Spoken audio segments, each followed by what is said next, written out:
Welcome back to my channel Santoshi classes. मैं संतोषी स्वागत करती हूँ आपका आपके अपने यूट्यूब चैनल संतोषी क्लासेस में। दोस्तों, आज के इस वीडियो में हम सीखेंगे प्रीपोजिशन। जी हाँ दोस्तों, बहुत सारे स्टूडेंट्स हैं जिनके मन में प्रीपोजिशन से रिलेटेड बहुत से कंफ्यूजन रहते हैं। तो आज हम इस वीडियो में सारे कंफ्यूजन दूर करने वाले हैं। तो सबसे पहले हम जानेंगे कि प्रीपोजिशन होता क्या है। तो दोस्तों, प्रीपोजिशन दो शब्दों से मिलकर बना है। जैसा कि आप लोग देख सकते हैं, प्री प्लस पोजीशन। ठीक, तो प्री का मतलब होता है पहले, पोजीशन का मतलब होता है स्थिति। तो यहां मैंने ये दो वर्ड क्यों लिखा है, तो इसको समझने के लिए हमें सबसे पहले एग्जाम्पल समझना पड़ेगा। ठीक, पहले और स्थिति, प्री और पोजीशन, ये मैंने क्यों कहा, इसके लिए हमको एक एक करके एग्जाम्पल समझना पड़ेगा। तो चलिए सबसे पहले हम लोग फर्स्ट एग्जाम्पल देखते हैं। पहला एग्जाम्पल है हमारा, रोहन कार में है। ठीक, तो देखिए इसमें क्या है, इसमें प्री पार्ट कौन सा है, में। ठीक, ये प्रीपोजिशन का पार्ट है में, लेकिन ये प्रीपोजिशन क्यों लगाया जाता है, क्योंकि ये पोजीशन बताता है। तो यहां पे हमारा पोजीशन कौन सा है, कार, क्योंकि ये बता रहा है कि रोहन कहां पे है। प्रीपोजिशन ऐसा वर्ड है, अगर हम इन शॉर्ट बात करें तो प्रीपोजिशन ऐसा वर्ड है जो हमें स्थिति बताता है कि जो भी काम हो रहा है या जो भी लोग है, जो भी कंडीशन है, वो किस स्थिति में है। तो यहाँ पे रोहन किस स्थिति में है, तो कार में है। तो यहाँ पे में हमारा प्री बन जाता है और कार पोजीशन बन जाता है। तो देखिए प्री और पोजीशन मैंने बताया, लेकिन जब हम इस हिंदी वाले वर्ड, हिंदी वाले सेंटेंस को जब हम इंग्लिश में ट्रांसलेट करेंगे तो हमें कैंची चलाना पड़ेगा। अब कैसे कैंची चलाना पड़ेगा, चलिए हम देखते हैं। अगर हम इसका ट्रांसलेशन करते हैं, ठीक, तो हम कैसे करेंगे, रोहन इज इन कार। ठीक, अब यहां पे देखिए रोहन इज इन कार। अब यहां पे देखिए में पहले आ जा रहा है और कार बाद में आ रहा है। तो इसीलिए क्रॉस हम लोग को काम करना पड़ता है। जब भी हम ट्रांसलेशन करते हैं प्रीपोजिशन से रिलेटेड, तो हमें कंडीशन बाद में लाना पड़ता है, यानी कि स्थिति कहां पे है वो बाद में हम रखेंगे, और पहले जो प्री है उसको, प्री पार्ट को पहले हम लोग लगाएंगे। इस हिसाब से हम लोग अपने ट्रांसलेशन को सजाएंगे। चलिए देखिए अब दूसरा एग्जांपल देख लेते हैं।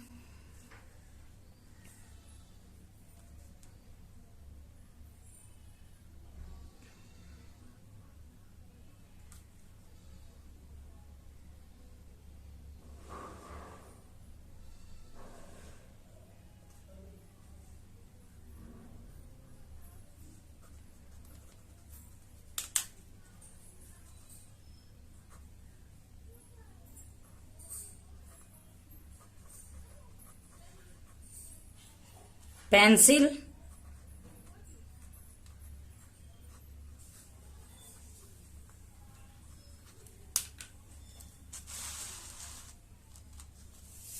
अब देखिए दूसरा एग्जांपल हमारा क्या है, पेंसिल बॉक्स में है। ठीक ठीक, तो यहां पे हम कैसे बनाएंगे,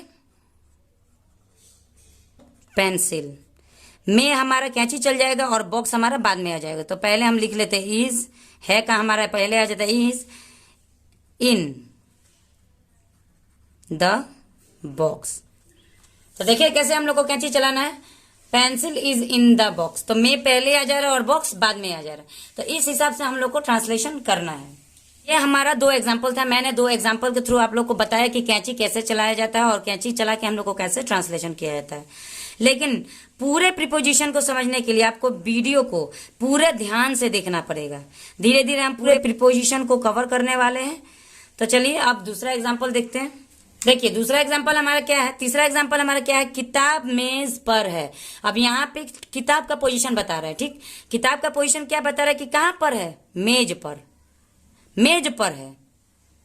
तो देखिए मेज पर है, में भी हमारा प्रीपोजिशन है, पर भी हमारा प्रीपोजिशन है, कंफ्यूज नहीं होना है। तो किताब मेज पर है, जो भी ऐसा वर्ड जो कि हमें किसी चीज का कंडीशन बताएगा वो प्रीपोजिशन कहलाता है। तो यहाँ पे किताब का कंडीशन क्या है कि वो मेज पर है। इसको अगर हम ट्रांसलेट करेंगे तो कैंची कैसे चला के बनाएंगे, चलिए देखते हैं।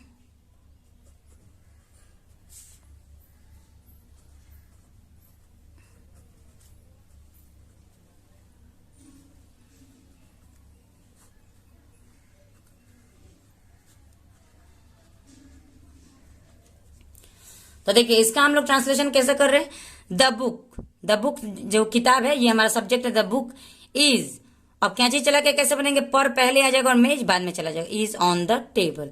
तो यहां तक क्लियर है, कोई दिक्कत नहीं है। अब हम लोग एक एक प्रीपोजिशन के बारे में अलग से जानेंगे। तो चलिए सबसे हम पहले हम लोग जानते हैं ऑन प्रीपोजिशन।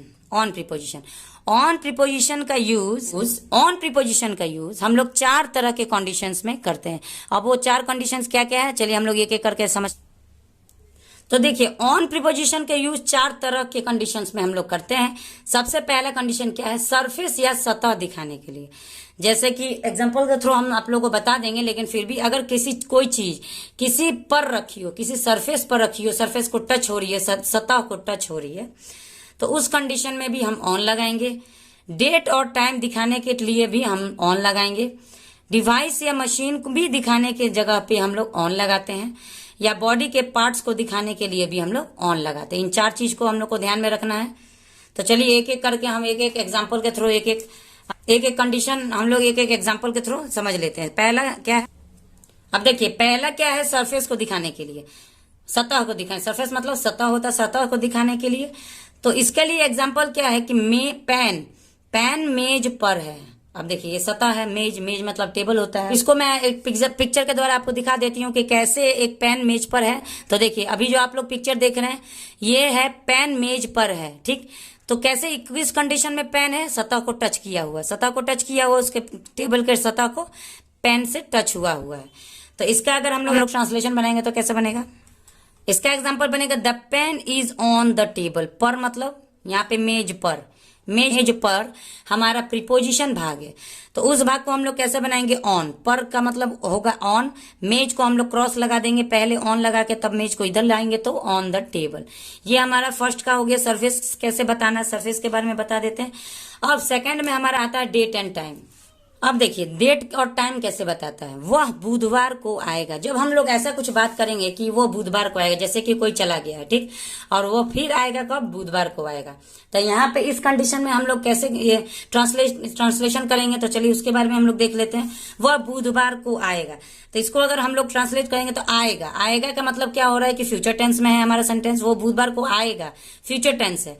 तो फ्यूचर टेंस में हम लोग क्या लगाते हैं, विल लगाते हैं। तो चलिए हम लोग लगा कर देखते हैं। तो ही विल कम मतलब आना, वो आएगा, कम ऑन वेडनेसडे, ठीक। तो ऐसे हम लोग को डेट एंड टाइम के जगह पे भी ऑन लगाना है। अब चलिए तीसरा नंबर देखते हैं, डिवाइस या मशीन को दिखाने के लिए कैसे ऑन का यूज किया जाता है।